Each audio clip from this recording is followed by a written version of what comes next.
Click করুন অ্যাপের bell আইকনে আর সাবস্ক্রাইব করুন এবিপি আনন্দ। সব সময় থাকুন খবরে।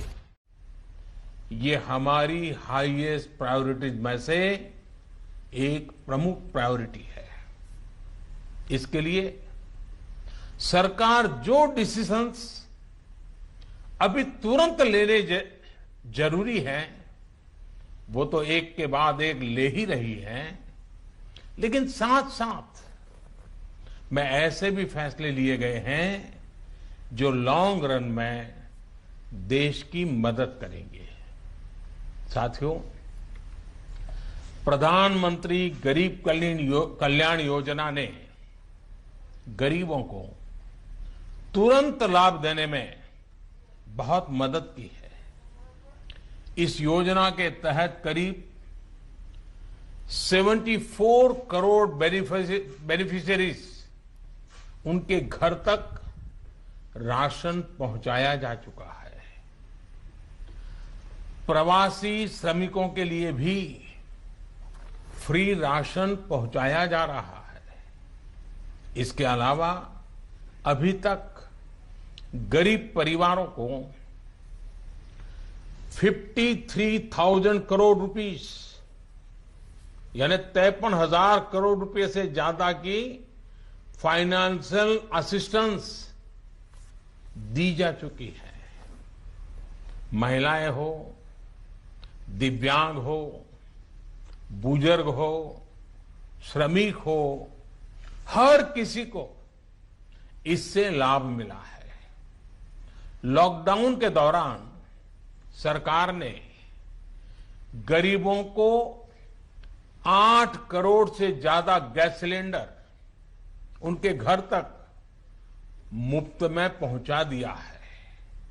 इतना ही नहीं, प्राइवेट सेक्टर्स के करीब 50 लाख एम्प्लॉयज के खाते में 24% ईपीएफ कंट्रीब्यूशन भी सरकार ने किया है। इनके खाते में करीब 800 करोड़ रुपए जमा कराए गए हैं। साथियों, भारत को फिर से तेज विकास के पथ पर लाने के लिए, आत्मनिर्भर भारत बनाने के लिए 5 बातें बहुत आवश्यक है।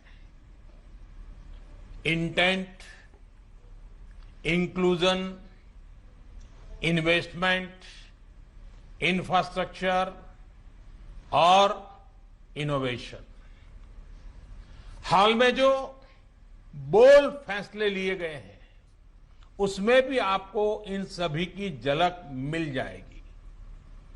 इन फैसलों के साथ हमने तमाम सेक्टर्स को फ्यूचर रेडी किया है। इसी वजह से आज भारत एक नए ग्रोथ ओरिएंटेड फ्यूचर की दिशा में बड़ी उड़ान के लिए तैयार है। साथियों, हमारे लिए रिफॉर्म्स ये कोई रैंडम या स्कैटर्ड डिसीजन नहीं रहे हैं। हमारे लिए reforms systematic, plan, integrated, interconnected और फ्यूचरिस्टिक प्रोसेस है। हमारे लिए रिफॉर्म्स का मतलब है फैसले लेने का साहस करना और उन्हें लॉजिकल कंक्लूजन तक ले जाना। आईबीसी हो, बैंक मर्जर हो, जीएसटी हो, फेसलेस इनकम टैक्स असेसमेंट की व्यवस्था हो, हमने हमेशा व्यवस्थाओं में सरकार के दखल को कम करने,